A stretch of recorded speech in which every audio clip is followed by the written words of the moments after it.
네, 오늘은 주의 손으로 지으신 나를 기억하옵소서라는 제목으로 계속해서 욥기의 말씀을 나누고자 합니다.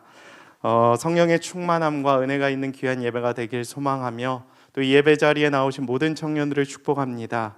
날씨가 많이 추워지고 사실 가을이 책 읽기에 좋다고 하잖아요.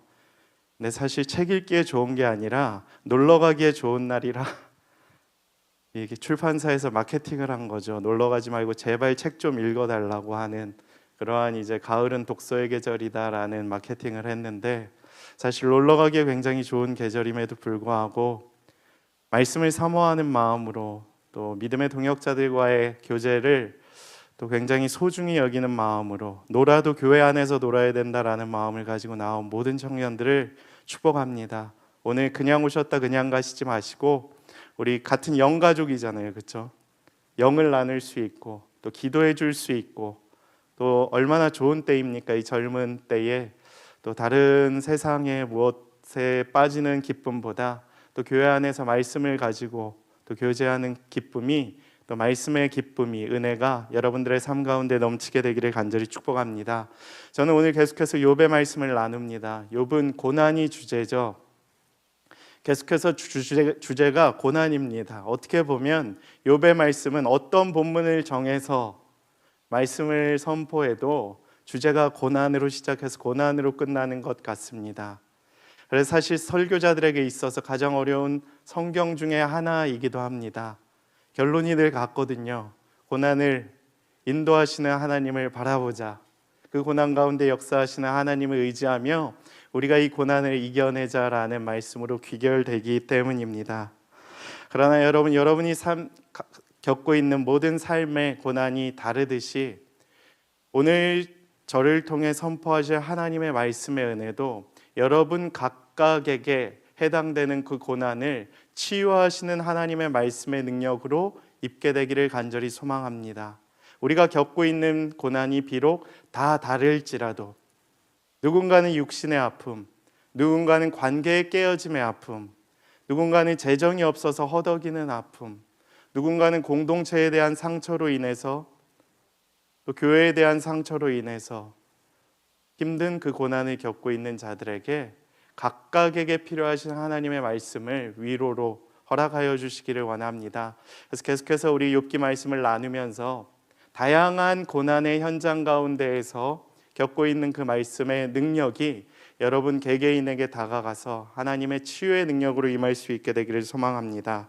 먼저 오늘 첫 번째 메시지는 다음과 같은데요. 고난의 이유와 끝을 아는 것보다 하나님을 알아가는 것이 더 중요하다는 사실을 오늘 말씀은 우리에게 가르쳐 주고 있습니다.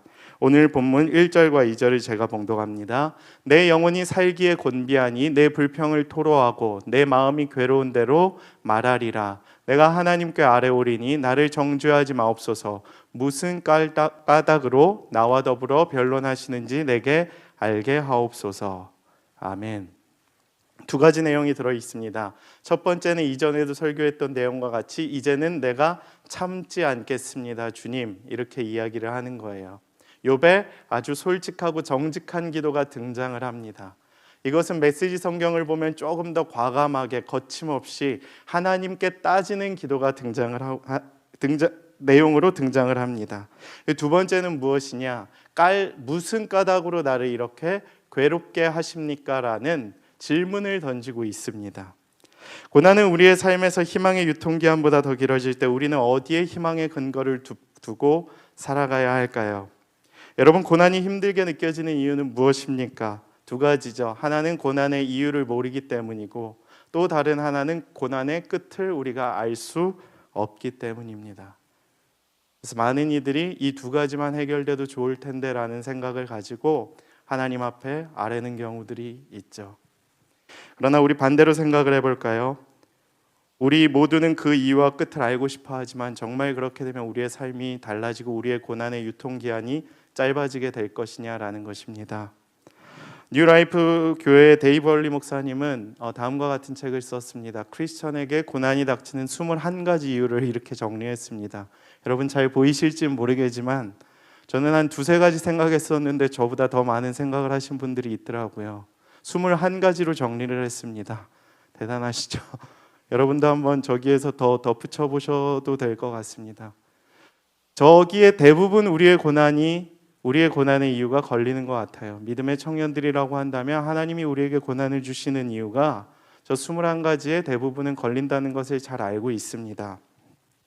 근데 제가 오늘 강조하고 싶은 것은 저 책에 등장하고 있는 우리가 고난을 겪게 되는 21가지 이유에 집중하고 싶다는 것이 아닙니다. 무엇이냐? 우리가 고난의 이유를 알고 끝을 알면 어떨까라는 질문을 던져드리고 싶습니다. 뭔가 고난을 더 잘 견디고 기다릴 수 있을까요?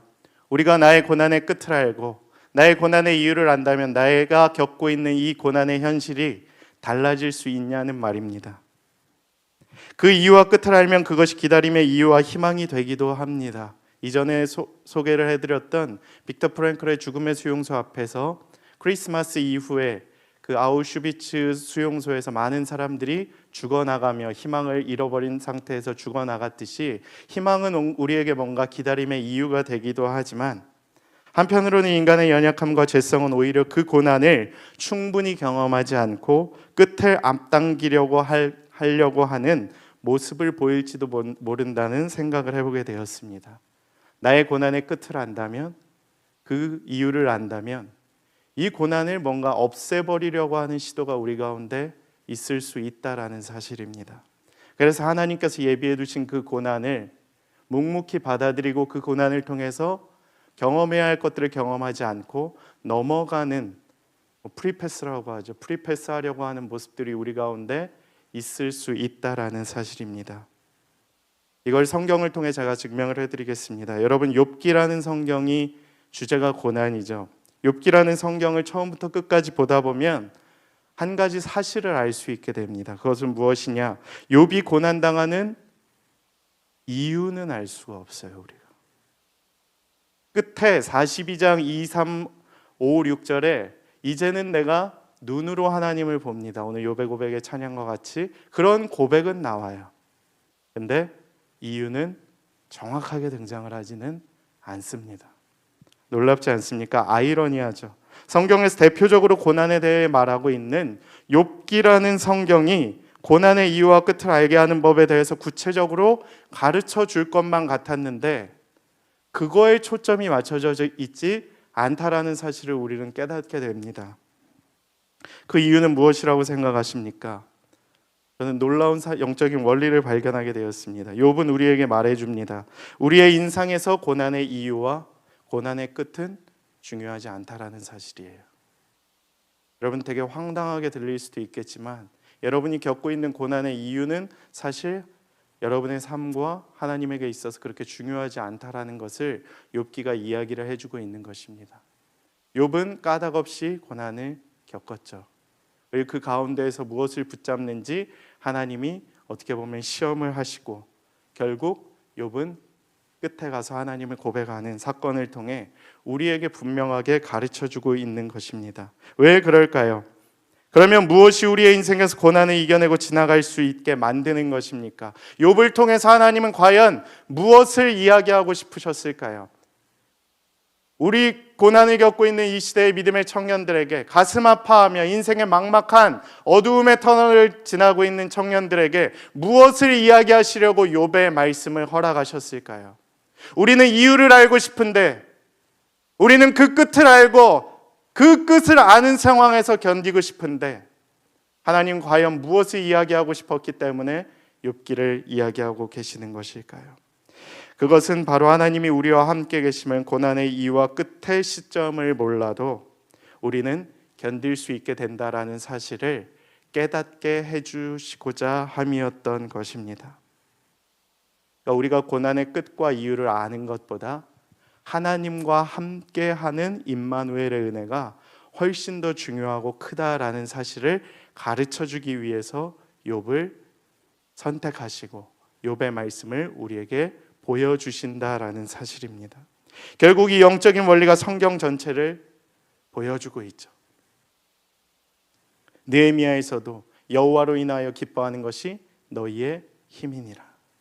하박국에서도 난 여호와로 인하여 즐거워하리.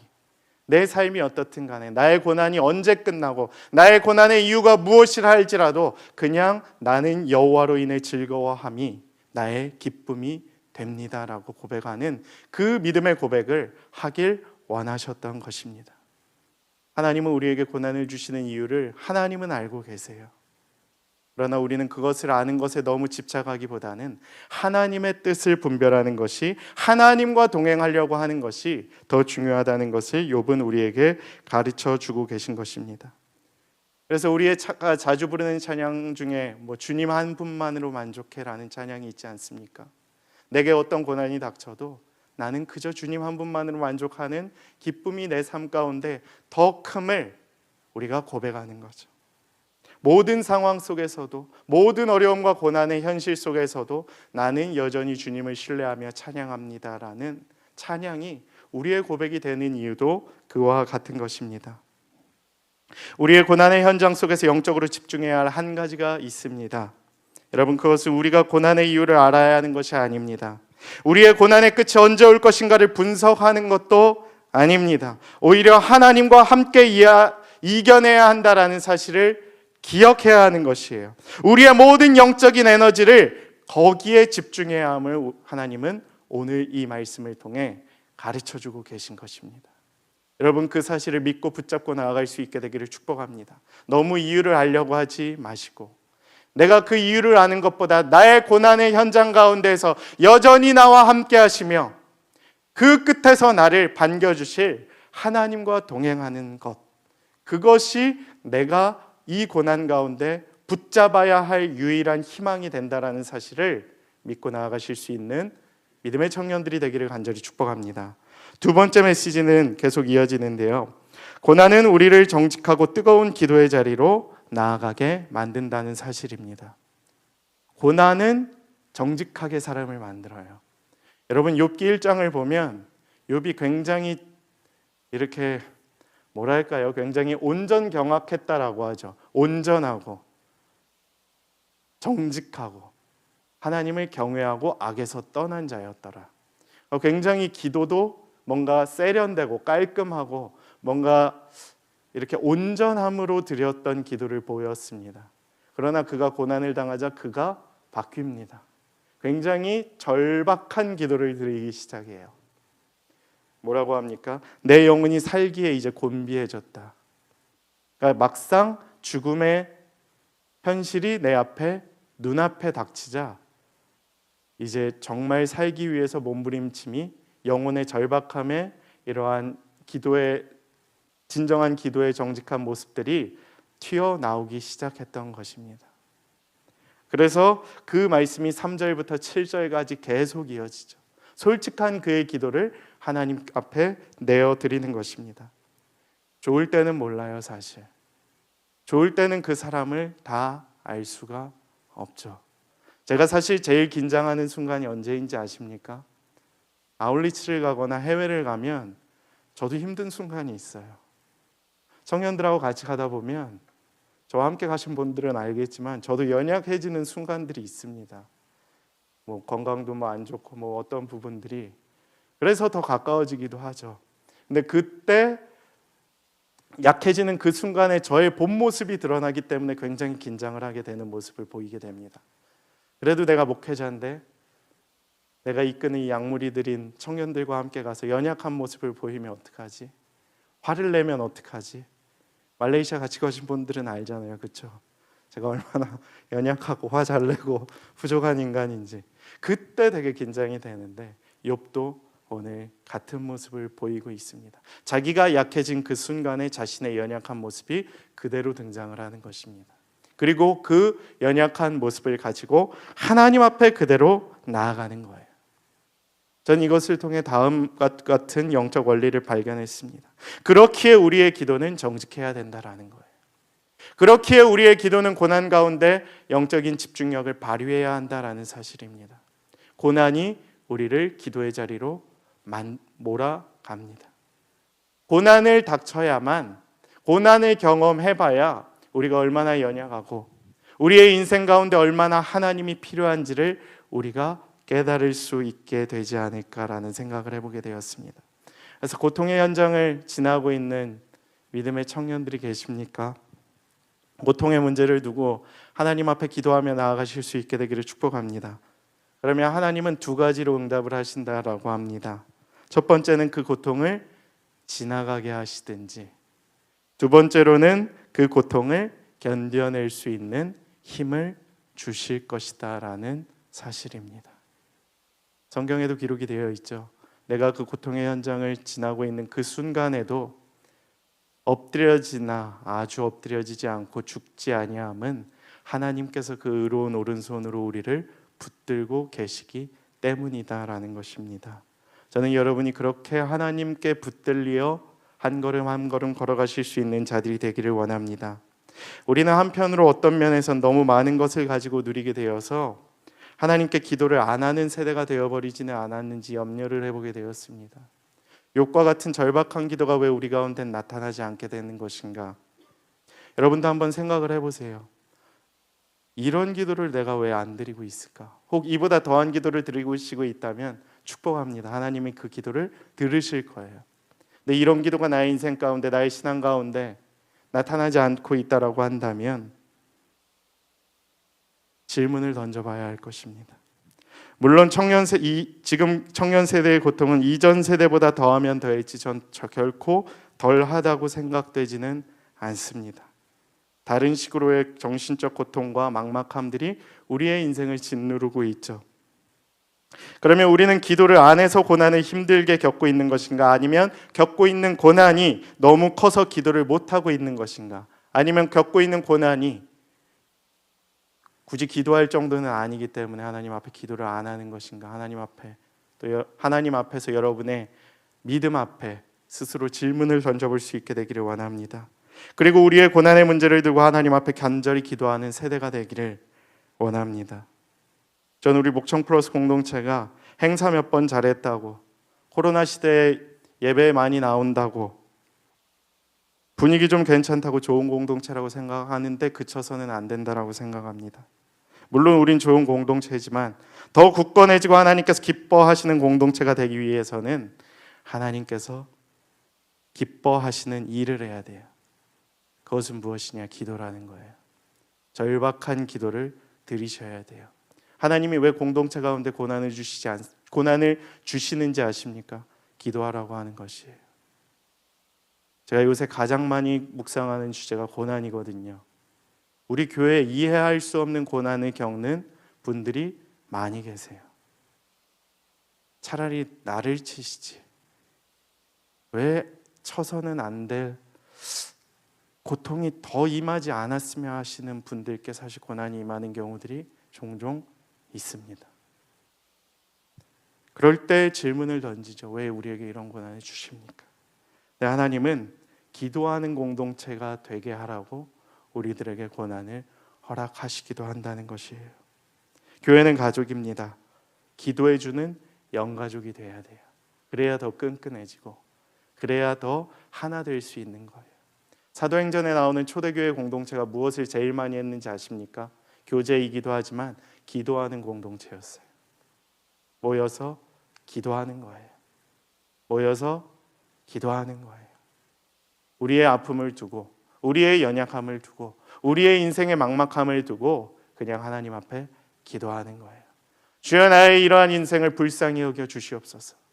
주여, 나의 이러한 인생 가운데 막막함 가운데 놓여져 있는 내 모습을 보고 주여 도와주시옵소서. 하나 되게 하시고 기도로 이 모든 난관을 돌파하는 믿음의 공동체가 되게 하여 주시옵소서. 그렇게 되길 소망합니다. 시편 34편은 제가 제일 좋아하는 시편 중에 하나예요. 기도에 대한 원리를 또 이유를 우리에게 가르쳐주고 계시기 때문입니다. 내가 여호와께 간구하며 내게 응답하시고 내 모든 두려움에서 나를 건지셨도다. 두려움이 있는 분들이 계십니까? 기도하십시오. 내 모든 두려움에서 나를 건지시는 하나님을 찬양하게 될 것입니다. 그들이 주를 앙망하고 광채를 내었으니 그들의 얼굴은 부끄럽지 아니하리로다. 이 곤고한 자가 부르짖음에 여호와께서 들으시고 그의 모든 환난에서 구원하셨도다. 계속해서 보겠습니다. 17절부터 22절인데요. 의인이 부르짖음에 여호와께서 들으시고 그들의 모든 환난에서 건지셨도다. 여호와는 마음이 상한 자를 가까이 하시고 충심으로 통회하는 자를 구원하시는도다. 의인은 고난이 많으나 여호와께서 그의 모든 고난에서 건지시는도다. 그의 모든 뼈를 보호하시며 그 중에서 하나도 꺾이지 아니하도다. 악이 악인을 죽일 것이라 의인을 미워하는 자는 벌을 받으리로다. 여호와께서 그의 종들의 영혼을 속량하시나니 그에게 피하는 자는 다 벌을 받지 아니하리로다. 고난을 마주하는 고난 가운데서 기도하는 우리의 모습이 되어야 할 줄로 믿습니다. 여호와께 부르짖고 환난의 때에 하나님을 찬양하십시오. 하나님께서 여러분을 도우시고 환난 가운데서 건지시며 여러분을 구원의 길로 인도하여 주실 줄 믿습니다. 그래서 우리가 이제 두 손을 들고 주의 손으로 지으신 나를 기억하여 주시옵소서라는 고백을 드리는 인생으로 변화될 수 있기를 간절히 축복합니다. 주의 손으로 지으신 나 얼마나 귀합니까? 주님이 지으신 나를 어떻게 주님이 버리시겠습니까? 기억하여 주시옵소서라는 그 부르짖음만으로도 하나님께서 응답하여 주실 줄 믿습니다. 마지막 메시지는 다음과 같은데요. 고난은 하나님의 은혜와 사랑을 헤아려 볼 수 있는 기회와 유익이 된다. 고난은 은혜예요. 고난은 사랑입니다. 또 고난은 기회와 유익이 될 수 있습니다. 시편 119편 71절 우리가 잘 아는 말씀인데요. 다음과 같이 기록이 되어 있습니다. 고난당한 것이 내게 유익이라 이로 말미암아 내가 주의 율례들을 배우게 되었나이다. 어떤 분들은 동의하지 않을 수도 있을 것 같습니다. 무슨 고난이 유익입니까? 예전에 이제 아프니까 청춘이라는 책이 나왔을 때 참 유명한 책이기도 했지만 많은 청년들이 굉장히 비난을 많이 하기도 하더라고요. 무슨 아프니까 청춘이냐고, 아프면 환자지 이렇게 이야기를 하더라고요. 굉장히 공감이 됐는데 어찌 보면 이 말씀은 그와 같은 결이 될 수도 있지만 어떻게 보면 하나님의 진리의 말씀이기 때문에 고난은 하나님의 은혜를 알게 되는 또 하나님의 뜻을 분별할 수 있게 되는 기회가 될 수 있다는 것이에요. 그래서 고난이 우리에게 유익이 될 수 있다. 이 말씀을 믿으십니까? 저는 믿는 모든 자들에게 하나님께서 그 고난 가운데에서 유익이 되는 특별한 은혜를 여러분의 삶 각각에게 허락하여 주실 줄 믿습니다. 제가 예화를 하나 좀 나누고 싶은데요. 한센병 아시죠? 한센병. 옛날 성경에 보면 문둥병이라고 기록이 되어 있습니다. 피부를 이렇게 긁고 피부에 이렇게 못을 찔러도 살이 뭉개지고 또 피부가 썩어 들어감에도 불구하고 환자 본인은 그 썩어 들어가는 뭉개지는 찔리는 아픔을 느끼지 못하게 되는 질병 중에 하나죠. 그 한센병의 세계적인 권위자였던 폴 브랜드 박사가 다음과 같은 이야기를 했다라고 합니다. 내가 고통당할 때 하나님 어디 계십니까? 이게 욥의 뜻이라고 했잖아요. 욥의 뜻은 두 개인데 내가 고통당하는 핍박당하는 자 하나님이 어디 계십니까? 저 책을 필립 얀시라는 목사님이 썼는데 폴 브랜드 박사님의 예화를 소개해 주신 책입니다. 무엇이냐 하면 고통을 만드신 하나님께 감사하라. 나는 그분이 그보다 더 좋은 일을 하실 수 있었다고는 생각하지 않는다. 그러면서 마무리를 이렇게 합니다. 고통은 실로 아름다운 것이다 라고 이야기를 마무리하고 있습니다. 고통의 현장에 계신 분들은 모르겠지만 잠깐의 고통을 이겨낸 저에게는 사실 어느 정도 동의가 많이 되는 공감이 되었던 말이었던 것 같습니다. 폴 브랜드 박사님이 왜 저런 이야기를 하셨는가? 자신의 쌀이 찢겨나가고 살이 썩어가는 아픔을 느끼지 못하는 한센병 환자들을 돌보셨잖아요. 재활원의 원장이신데 미국 한 주에서 고통을 주시고 감각을 주시는 하나님을 찬양하게 되었다라는 것이에요. 이것 때문입니다. 고통이 없기 때문에 힘든 사람들이 있다는 거예요. 한센병 환자들은 물론 마음의 고통은 있을 수 있겠지만 육신의 이러한 피부의 찢김의 고통을 느끼지 못하는 것을 보면서 무엇인가 남이 할 수 없는 불에 이렇게 뒤어도 좀 일반인들보다 훨씬 더 이런 감각이 둔하고 살이 찢어지는 고통을 겪어도 보통 사람 같으면 굉장히 큰 아픔을 느끼게 되는 그러한 고난의 현장 속에서도 아픔이 느끼지 못하고 살이 썩어가는 걸 보면서 오히려 아플 수 있음이 내게 기쁨이 될 수 있구나라는 하나님의 영적인 원리를 깨닫게 되었다라는 것입니다. 그래서 고통이 없기 때문에 힘든 사람들을 보면서 오히려 고통을 주신 하나님께 감사하며 하나님의 은혜와 사랑이 이와 같이 귀하게 내게 전달될 수 있다라는 사실을 깨닫게 되었다라는 것입니다. 오늘 본문 11절과 12절에도 이렇게 기록이 되어 있습니다.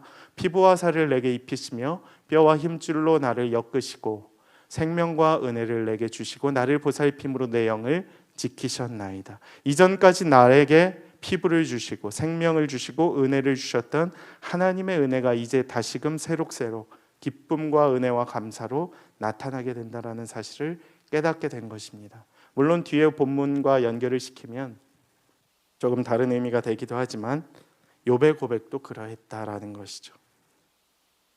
말씀을 마무리하면서 저는 우리 청년들이 가장 많이 겪고 있는 인생의 큰 고난이 뭘까?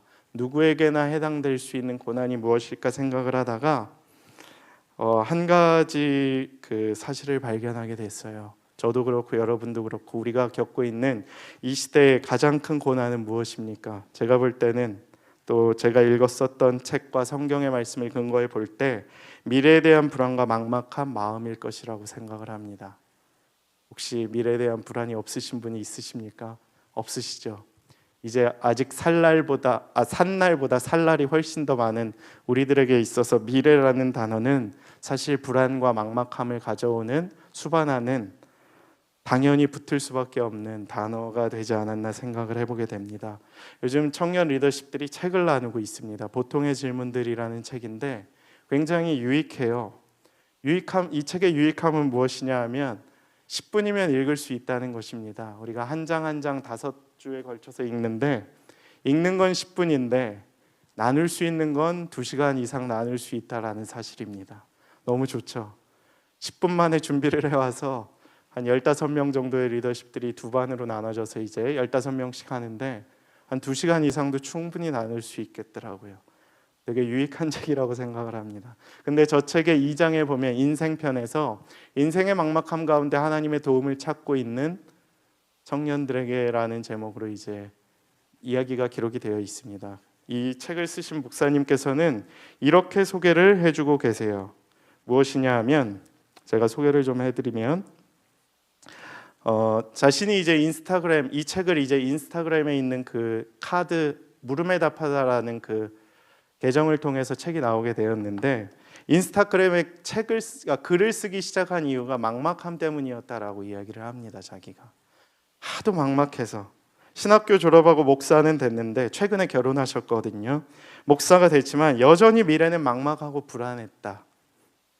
남들처럼 평범하게 살아가며 앞날을 준비할 수도 있었겠지만 과연 그게 내 길이 맞을까라는 고민이 나에게 계속 있었다. 그리고 당장 무엇을 해야 할지 몰랐다.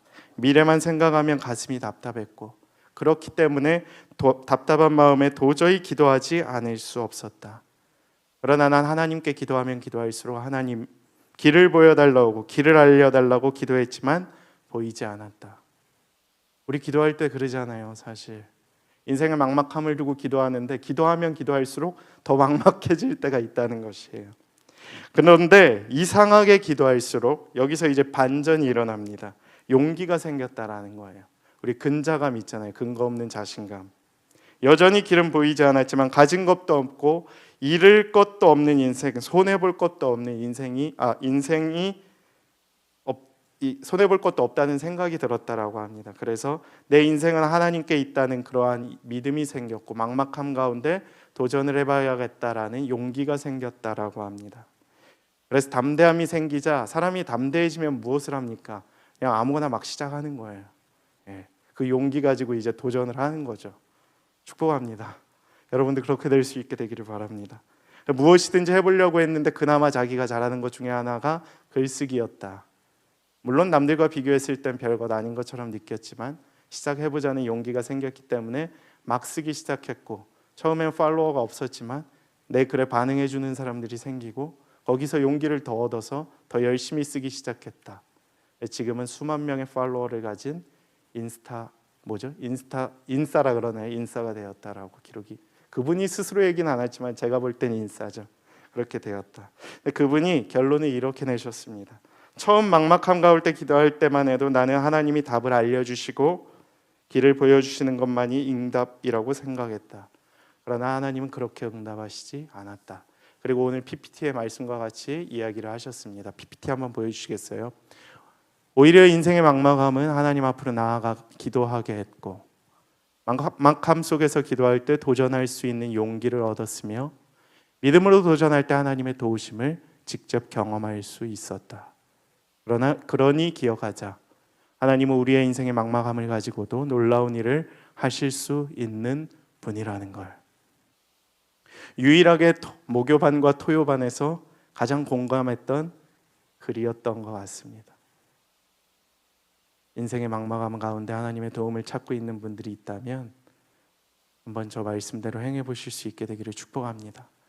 더 잃을 것도 없는 인생 가운데 하나님을 붙잡고 인생의 막막함 가운데에서 기도의 자리로 우리를 이끄시는 그 하나님 앞에 기도하며 나아가실 수 있게 되기를 축복합니다. 막막함 가운데에서 기도할 때에 도전할 수 있는 용기를 허락하여 주실 것입니다.